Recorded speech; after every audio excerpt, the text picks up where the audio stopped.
The Bizzarrini 5300 Aperta Lusso is a revived version of a 1960s concept, originally imagined by Giotto Bizzarrini and Giorgetto Giugiaro.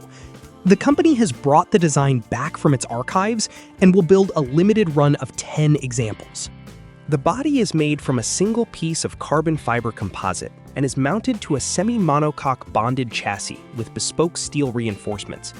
Instead of a folding roof, it uses two removable carbon fiber roof panels that can be stored in the luggage compartment. Power comes from a front mid-mounted 5.3-liter V8, producing more than 400 horsepower, paired with a 5-speed transmission and limited slip differential, with an available 6-speed manual option. The engine now uses port fuel injection, while the car also features an Inconel exhaust, adjustable Koni dampers, ventilated brakes, rack-and-pinion steering, air conditioning, MagSafe charging, and a cabin finished with materials developed in collaboration with Zegna.